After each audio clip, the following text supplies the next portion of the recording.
Hello friends, welcome to our YouTube channel UG PG mathematics PYQs. तो नाम से ही clear हो रहा है, यहाँ पर हम एंट्रेंस एग्जाम के सारे यूजी पीजी लेवल के क्वेश्चन आपके मैथमेटिक्स के कवर करने वाले हैं। तो जो भी आपके हैं नेट, गेट, बीएचयू, टीआईएफआर सारे एग्जाम्स के पीवाईक्यूज कवर होंगे। तो आज हमने गेट के पीवाईक्यूज लिए हैं 2018 और 19 का लीनियर अलजेब्रा। तो देखते हैं फ्रेंड्स किस टाइप के क्वेश्चंस आए थे और क्या लेवल था। मैं आपको एक बात बता दूं स्टार्ट करने से पहले कि लीनियर अलजेब्रा एक ऐसा टॉपिक है जो मैं सजेस्ट करूंगी कि किसी को भी स्किप तो करना ही नहीं चाहिए, क्योंकि लीनियर अलजेब्रा एक ऐसा टॉपिक है आप थोड़ा सा पढ़ के बहुत ज्यादा स्कोर कर सकते हैं लीनियर अलजेब्रा से, and that too that will be accurate score कर सकते हैं आप लीनियर अलजेब्रा से सिर्फ थोड़ा सा पढ़ के। तो ये टॉपिक तो छोड़ना ही नहीं चाहिए किसी भी एंट्रेंस लेवल के पर्सपेक्टिव से। तो फर्स्ट क्वेश्चन देखते हैं क्या क्वेश्चन आया हुआ है। ये आपका 2018 में आया हुआ था क्वेश्चन। तो क्या बोल रहा है, let A be this matrix. Matrix given है और जो ये मैट्रिक्स के एलिमेंट है A B C F, they are from real numbers. क्या बोल रहा है, एक कंडीशन और है कि F is non zero, F को नॉन जीरो ले रहे हैं। तो जीएम ज्योमेट्रिक मल्टीप्लिसिटी बतानी है लार्जेस्ट आइगन वैल्यू की। लार्जेस्ट आइगन वैल्यू इसीलिए कह रहा है, मतलब कोई भी अगर lambda three cross three matrix है तो तीन आइगन वैल्यूज होने वाली है। तो वो पूछ रहा है कि इन तीनों में से जो भी बड़ी आइगन वैल्यू है उसकी जीएम बता दो, मतलब ज्योमेट्रिक मल्टीप्लिसिटी बता दो। आई गेस कि आप सभी अवेयर होंगे कि जीएम होता क्या है। GM it's like dimension of your eigen space. GM को बोलते हैं कि आइगन स्पेस की डायमेंशन क्या है। तो हमें जो सबसे बड़ी आइगन वैल्यू है उसके आइगन स्पेस की डायमेंशन बतानी है। आइगन स्पेस जानते होंगे आप लोग, नल स्पेस ऐसा कुछ होता है। इसमें वो सारे वेक्टर्स होते हैं वेक्टर स्पेस के, such that which is following this. ये लैम्डा का आइगन स्पेस है। Eigen space of her eigen value का आइगन स्पेस होता है।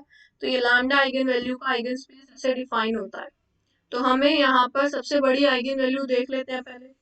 तो देखो सबसे आसान तरीका क्या होता है एग्जाम में क्वेश्चन क्रैक करने का, वो भी कम टाइम में। आप एग्जाम्पल लेके चलो। देखो, क्योंकि ये हर आर के लिए ट्रू है, ये A B C F they can be any real number और एफ नॉन जीरो होना है। तो सबसे सिंपल केस आपको क्या दिखता है कि भाई एफ को वन ले लो, बाकियों को जीरो ले लो, सबसे इजी मैट्रिक्स आ जाएगी। ठीक है, तो ए हमने मैट्रिक्स ले ली इसी तरह से, take A is equal to B is equal to C zero and F is one. तो ये मैट्रिक्स बन जाएगी आपके पास। तो अगर आप ध्यान दो, इस मैट्रिक्स का डिटर्मिनेंट जीरो है। कैलकुलेट करो जरा, इसका डिटर्मिनेंट क्या आ जाएगा। Zero into zero minus three minus two into zero minus zero plus zero, six minus zero, तो जीरो आ रहा है। रिजल्ट पढ़ा होगा कि जब भी डिटर्मिनेंट जीरो होता है तो आइगन वैल्यू, एक आइगन वैल्यू पक्का जीरो होगी। तो हमें पता चल गया कि एक ही एक आइगन वैल्यू जीरो पक्का है। आगे आ जाओ, यहां से देखो एक चीज और, ट्रेस भी जीरो हो रहा है। जीरो प्लस जीरो, ट्रेस भी जीरो हो रहा है। सो दैट मीन्स कि सम जीरो है आइगन वैल्यू का। एक आइगन वैल्यू जीरो मिल गई है, दूसरी और सेकेंड और third lambda two lambda three मान के चल रहे हैं। तो यहाँ से ये कंडीशन आपके पास आ जाएगी, that is lambda two is equal to minus lambda three. तो आप कह सकते हैं कि आपके पास ये तीन आइगन वैल्यूज हैं। अब इनमें से बड़ी कौन सी होगी, सबसे बड़ी लैम्डा। तो लैम्डा की जीएम बताना है हमको, ज्योमेट्रिक मल्टीप्लिसिटी फाइंड करना था लैम्डा का। तो जरा ध्यान दो, यहाँ पर सारी आइगन वैल्यूज डिस्टिंक्ट है, प्रोवाइडेड अगर लैम्डा जीरो नहीं होता। अगर लैम्डा जीरो नहीं होता, कोई भी नॉन जीरो नंबर है, तो आपके पास थ्री डिस्टिंक्ट आइगन वैल्यूज हो जाएंगी। तो अगर आइगन वैल्यूज डिस्टिंक्ट हो जाती हैं तो आपके पास एक रिजल्ट है, मैट्रिक्स डायगोनलाइजेबल हो जाएगी और एएम और जीएम सेम हो जाएंगे। और एएम हर आइगन वैल्यू की वन है, AM मतलब अलजेब्रिक मल्टीप्लिसिटी कि कितनी बार आइगन वैल्यू रिपीट हो रही है। तो 0 भी एक बार आ रही है, लैम्डा भी एक बार आ रही है, माइनस लैम्डा भी एक बार आ रही है, तो सबकी आइगन वैल्यू 1 है, तो GM भी 1 हो जाएगी क्योंकि मैट्रिक्स आपकी डायगोनलाइजेबल हो रही है। लेकिन अब अगर एक ये वाला केस हो जाता है, अगर लैम्डा ही 0 बन जाए तो आपके पास आइगन वैल्यू ये हो जाएंगी 0 0 0। तो इस केस में सबसे बड़ी आइगन वैल्यू भी 0 होने वाली है। इसकी GM क्या हो जाएगी? अगर आप ध्यान दो ए मैट्रिक्स की तरफ, तो ये आपकी सिमेट्रिक मैट्रिक्स है, इट इज सिमेट्रिक मैट्रिक्स, और आप जानते हैं every symmetric matrix is diagonalisable. तो हमें मिल गया है कि अगर लैम्डा 0 है तो इसका मतलब है कि ए डायगोनलाइजेबल मैट्रिक्स है एंड सारी आइगन वैल्यू 0 है। तो भाई पक्का ए को नल मैट्रिक्स होना पड़ेगा, क्योंकि आपने एक रिजल्ट पढ़ा है, the only diagonalisable matrix, the only diagonalisable matrix having all eigenvalues 0 is your null matrix। तो इकलौती नल मैट्रिक्स होती है जो डायगोनलाइजेबल होती है, जिसकी सारी आइगन वैल्यूज 0 होती हैं। तो ये पॉसिबल नहीं है, कॉन्ट्राडिक्शन है, तो यही केस पॉसिबल होने वाला है, ये नॉट पॉसिबल है, यही आपका इकलौता केस पॉसिबल है। तो आपके पास आ गया आंसर इज 1, ज्योमेट्रिक मल्टीप्लिसिटी क्या हो जाएगी? 1। So yes, your answer is 1। तो आगे बढ़ते हैं क्वेश्चन 2 की तरफ। क्या बोल रहा है? एक वेक्टर स्पेस ले लिया है C01। आई गेस आप जानते होंगे कौन सा वेक्टर स्पेस है। Set of all continuous function on 0 1। तो ये वेक्टर स्पेस लेके चल रहे हैं, एक लीनियर ऑपरेटर डिफाइन कर रहे हैं इसके ऊपर इस तरीके से कि T of F will be integration sin x plus y fy dy for all x in 0 1। तो RT की डायमेंशन बतानी है, रैंक टी बोल लो, डायमेंशन ऑफ RT बोल लो, एक ही बात है। तो ये बतानी है। एक इसको जरा खोलना फॉर्मूले से। आपको पता है sine X plus Y is sine X cos Y plus cos X sine Y, और इंटीग्रेशन वाई के रिस्पेक्ट में है, सो एक्स वाले टर्म आप बाहर ले सकते हो, बाहर ले लो। अब जरा ध्यान दो, ये जो इंटीग्रेशन वाले टर्म्स हैं ये कुछ कांस्टेंट होने वाले हैं, तो आपके पास ऐसा कुछ आ जाएगा, देखो C1 sin x plus C2 cos x। इसका मतलब TF, हर फंक्शन f के लिए TF इस तरह का होने वाला है, जहां पर कांस्टेंट डिफर करेंगे C1 C2। इसका मतलब है कि RT is spanned by sin x and cos x। और अब ध्यान दो, ये लीनियर इंडिपेंडेंट भी हैं, तो रेंज बन गई है, डायमेंशन बन गई है रेंज स्पेस की 2। देखिए फ्रेंड्स कितने इजी क्वेश्चन आते हैं। बस यही बात है कि आपको डेफिनेशंस पे स्टिक रहना है। आपके बेसिक कंसेप्ट डेफिनेशन जब तक क्लियर नहीं होगी, डेफिनेशन दिखती ही बहुत आसान है और ऐसा भी लगता है कि समझ आ गई, लेकिन डेफिनेशन कभी भी स्किप मत कीजिए। डेफिनेशन को जितना जितना डीप में जा सकते हैं डेफिनेशन के, उतना डीप जाइए। कमिंग फॉरवर्ड, एक और क्वेश्चन देते हैं। लीनियर अलजेब्रा का क्वेश्चन आया हुआ है मैट्रिसेस पे। देखिए देखिए क्वेश्चन क्या कह रहा है। एक मैट्रिक्स ए कंसीडर कीजिए, I9 minus 2U transpose U। I9 आपकी 9x9 आइडेंटिटी मैट्रिक्स है, और U आपका ऐसा वेक्टर दिया हुआ है 9x1 का, सॉरी 1x9 का वेक्टर है। बोल रहा है अगर लैम्डा और U दो डिस्टिंक्ट आइगन वैल्यूज है ए की, इस मैट्रिक्स ए की, तो मॉड बताना है लैम्डा माइनस म्यू का। अब जरा इस क्वेश्चन में कुछ भी नहीं है, लेकिन डरने वाले डर जाएंगे। क्यों डर जाएंगे? 9x9 दे रखा है भाई, 9x9 सोचेंगे, इस वेक्टर को 9x9 से मल्टीप्लाई करेंगे और डर जाएंगे, और 9x9 मैट्रिक्स की आइगन वैल्यूज कौन फाइंड करेगा। पर नहीं, ये सिर्फ ट्रैप, इट्स अ ट्रैप। कुछ भी नहीं है इस क्वेश्चन में। जरा मल्टीप्लाई करके, किसी भी क्वेश्चन को छोड़ने से पहले जरा स्टार्ट करके देख लो। क्या आप सोच रहे हो मल्टीप्लिकेशन करना मुश्किल है? क्या वो असली में मुश्किल है? नहीं, बिल्कुल मुश्किल नहीं है। जरा ध्यान दो यहाँ पर। यू अगर ये है रो वेक्टर, तो यू ट्रांसपोज कॉलम वेक्टर हो जाएगा। So you transpose you 9x9 हो जाएगा। अब ध्यान दो कैसे मल्टीप्लीकेशन करते हैं, rho into column, 1 into 1 1 into 1 1 into 1, तो ऐसे करके सारी एंट्रीज 1 आ जाएंगी। सिंपली मैट्रिक्स आ गई आपकी ए, यू ट्रांसपोज यू। ए क्या आ जाएगा फिर आप, I9 माइनस ये है ना। तो आप अब जरा इस मैट्रिक्स को कैलकुलेट करना, क्या आ जाएगा। देखो जो डायगोनल एंट्रीज हैं वो तो आपकी आ जाएंगी, ऐसा ऐसा कुछ हो जाएगा वहां पे, तो 1 माइनस 2/9, तो वो हो जाएंगी 7/9, और बाकी सारी आइगन वैल्यूज एंट्रीज हो जाएंगी 2/9।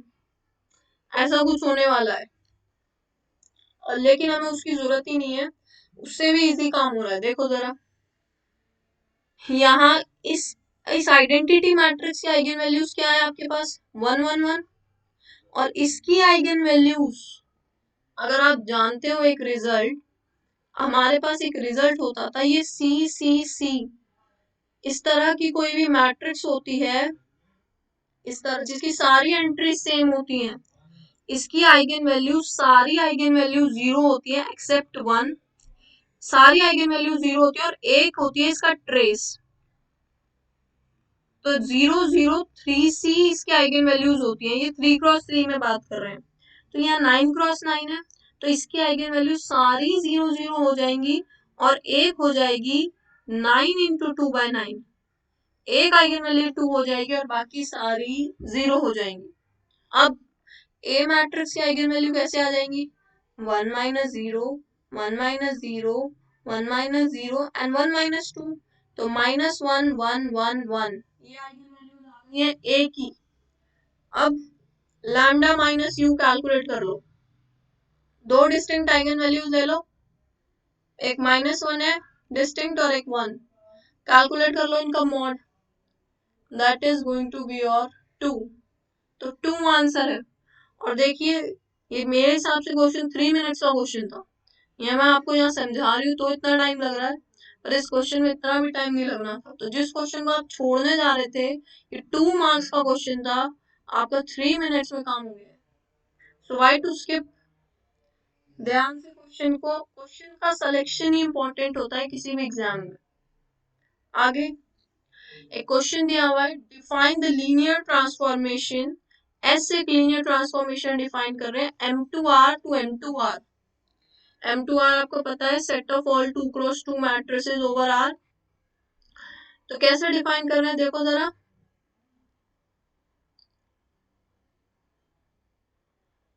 S of x is equal to 2x plus x transpose. Trace बताना है मैट्रिक्स S का, लीनियर ऑपरेटर S का। देखिए कोई बेसिस गिवन नहीं है M2R के बारे में, स्टैंडर्ड बेसिस लेके चलिए क्योंकि सबसे आसान काम स्टैंडर्ड बेसिस करता है। तो M2R का बेसिस ये होता है, ये होता है M2R का बेसिस। तो इसके रिस्पेक्ट में कैलकुलेट करें क्या आएगी, तो जब आप कैलकुलेट करेंगे you will gate S of 100, it will be, इसको E1 नाम दे लो, इसको E2 E3 और E4। तो ये S of E1 आपका इस तरह से आ जाएगा 300। और आपको ध्यान हो तो मैट्रिक्स रिप्रेजेंटेशन फाइंड करने के लिए हम क्या करते हैं, जो S of that basics vector आता है, S of that E1 और E2 या फिर En जो भी निकाल लो, उसको हम लीनियर कॉम्बिनेशन लिखते हैं LIs EIs का, उन बेसिस वेक्टर का ही लीनियर कॉम्बिनेशन लिखते हैं। और फिर जो कांस्टेंट आते हैं ना, देखो ये कांस्टेंट, इनको कॉलम्स में लिख देते हैं, तो मैट्रिक्स की रिप्रेजेंटेशन आ जाती है। तो यहाँ पर देखो इस 300 को कैसे लिख सकते हैं, 3 into E1, 0 into E2, 0 into E3 and 0 into E4। इसी हिसाब से आप S of E2, S of E3, S of E4 calculate कर लीजिए, तो आपके पास ये कांस्टेंट्स आ जाएंगे, इन कांस्टेंट्स को कॉलम में डाल दीजिए, तो S मैट्रिक्स ऐसी कुछ बन जाएगी। 3 0 0, देखो यहाँ पे कैसे कांस्टेंट आए थे 3 0 0, तो यहाँ डाल दिया कॉलम में 3 0 0 0। ऐसे ही आप second third fourth column find कर लीजिए, then add the diagonal entries, you will get trace. तो ट्रेस जो है 10 आ जाएगा। आगे बढ़ते हैं, एक क्वेश्चन आया हुआ है। इस टाइप के क्वेश्चन बहुत आते हैं गेट एग्जाम में। गेट एग्जाम में क्या, हर एग्जाम में इस टाइप के क्वेश्चन देखने को मिलते हैं। क्या बोलता है, स्टेटमेंट्स दे देता है, देन ऑप्शंस क्या बनते हैं, बताओ भाई कौन सी ट्रू है कौन सी फॉल्स है। तो क्या बोल रहा है देखो, एक P2 वेक्टर स्पेस लेके चल रहे हैं। पता है आपको P2, आई गेस आपको पता होगा अगर आप प्रिपेयर कर रहे हैं किसी एंट्रेंस एग्जाम के लिए। तो P2 होता है vector space of all polynomial of degree at most 2। मतलब उन सारे पॉलिनोमियल्स का वेक्टर स्पेस, उन सारे पॉलिनोमियल्स का कलेक्शन जिनकी डिग्री एट मोस्ट 2 है। ये एट मोस्ट पे मैं क्यों जोर डाल रही हूँ, एट मोस्ट 2 का मतलब या तो 2 है या 2 से छोटी है। मतलब इसके अंदर कौन कौन से पॉलिनोमियल आने वाले हैं, 0 डिग्री के, 1 डिग्री के और 2 डिग्री के, वो भी रियल डिग्री के, रियल कोफिशिएंट होने चाहिए उनके। तो किस तरह से टी डिफाइन कर रहा है एक लीनियर ऑपरेटर, इसके ऊपर देखो जरा। इस तरह से टी डिफाइंड है, T of A plus B X plus C X square is this. अब फर्स्ट स्टेटमेंट क्या बोल रही है कि एंटी जो है वो ये होगा। सेकंड स्टेटमेंट रेंज स्पेस के बारे में कुछ बोल रही है। थर्ड स्टेटमेंट बोल रही है कि टी ऑफ 1 प्लस एक्स, मतलब T square of 1 plus x जो है 1 प्लस एक्स स्क्वायर होगा। और फोर्थ स्टेटमेंट क्या बोल रही है कि अगर हम कोई मैट्रिक्स फाइंड करते हैं इस बेसिस के रिस्पेक्ट में टी की, तो उसका ट्रेस 3 आएगा। चेक करते हैं इसको। यहाँ पर पहले फर्स्ट स्टेटमेंट चेक करने के लिए नल स्पेस फाइंड करते हैं। तो नल स्पेस देखो कैसे फाइंड करते हैं, नल स्पेस वही होता है जो सारे एलिमेंट्स को कहाँ मैप करवा देता है, 0 पे। तो ये होता है आपका नल स्पेस। तो देखते हैं कि कितने एलिमेंट्स हैं जो 0 पे जा रहे हैं अंडर टी। तो मैंने मान के चला n of t equals to this polynomial such that t of this is 0। Apply कर दिया तो इसका मतलब ये 0 है। कोफिशिएंट कंपेयर करो, a प्लस बी 0 आ जाएगा, b माइनस सी 0 आ जाएगा और a प्लस सी 0 आ जाएगा। तो यहाँ से आपको ये कंडीशन मिल जाएंगी, a equal to minus B, b equal to C and a equal to minus C. अब पुट कर लो यहाँ पर, देखो अगर मैं a को माइनस सी लूं और b को c लूं, तो ये वाली कंडीशन तो अल्टीमेटली सेटिस्फाई हो ही रही है कि a माइनस बी के इक्वल है। तो इसको स्किप कर दो, इस वाली थर्ड कंडीशन को, ये 1 और 2 कंडीशन ले लो, a को माइनस सी डाल दो, b को c डाल दो और c की फॉर्म में वो ऑलरेडी है। तो आप ऐसा कुछ मिल जाएगा c into minus 1 plus X square. So अब आ गया इसका मतलब कि नल स्पेस इस ऐसा कुछ होना चाहिए। तो फर्स्ट स्टेटमेंट जरा देखना क्या कह रही थी, क्या नल स्पेस ऐसा है, alpha into minus 1 plus X square, alpha is a constant, तो हमारा आ रहा है सी इज अ कांस्टेंट। तो यस, फर्स्ट आपकी ट्रू हो रही है। आगे आ जाओ, रेंज टी पे है सेकंड स्टेटमेंट, तो रेंज टी देख लेते हैं। रेंज टी के अंदर वो सारे एलिमेंट्स होते हैं जो मतलब इमेज रेंज, जो किसी पॉलिनोमियल की रेंज है। तो इस टाइप के एलिमेंट्स होंगे। रेंज स्पेस की डेफिनेशन होती है ये आपकी, T of some polynomial where polynomial belongs to domain. तो इस तरह से डिफाइन है टी ऑपरेटर। तो ले लिया हमने, यहाँ से कॉन्स्टेंट्स की फॉर्म में कॉमन लेने की कोशिश की। देखियो, a कॉमन लोगे तो 1 प्लस एक्स स्क्वायर, b लोगे तो 1 प्लस एक्स प्लस सी, ऐसा कुछ आ जाएगा। So that means you can write it as span of this 1 plus x square 1 plus x minus x plus x square। अब हमें जरा देखो सेकेंड स्टेटमेंट क्या है, कह रहा था कि स्पैन्ड बाय द सेट। ठीक है, तो हमारे पास तो 3 वेक्टर आ रहे हैं, तो हमें चेक करना है कि 2 वेक्टर है नहीं है स्पैन में। ये बात, यहाँ से एक बात मैं आपको बोलूंगी जो मेन पॉइंट है यहाँ पे, कि ऐसा भी हो सकता है कि span of 2 elements can be equal to span of 3 elements. यही होगा यहाँ पर भी। तो जरा ध्यान देना, जो ये थर्ड वेक्टर है, ये फर्स्ट वेक्टर है, this can be written as combination of first and second. अगर आप प्लस कर दो सेकेंड और थर्ड वेक्टर को, तो बताना क्या आएगा, एक्स स्क्वायर प्लस एक्स, ये आ जाएगा X square plus one, sorry X square plus one आ जाएगा। तो फर्स्ट वेक्टर आ रहा है सेकेंड और थर्ड को वेक्टर का एडिशन, तो मतलब इस वेक्टर को इसी का कॉम्बिनेशन है। So I can write span of this two vectors, लेकिन गिवन क्या था कि वन प्लस एक्स स्क्वायर और वन प्लस एक्स हमारा अलग आ रहा है, सो फॉल्स है second statement. Third statement check कर लो, क्या बोल रहा है, T square of one plus X, पहले टी पे वन प्लस एक्स अप्लाई करो तो ऐसा कुछ आ जाएगा। देखो ऐसा कुछ है हमारा transformation, A plus B plus B minus C X plus A plus C X square.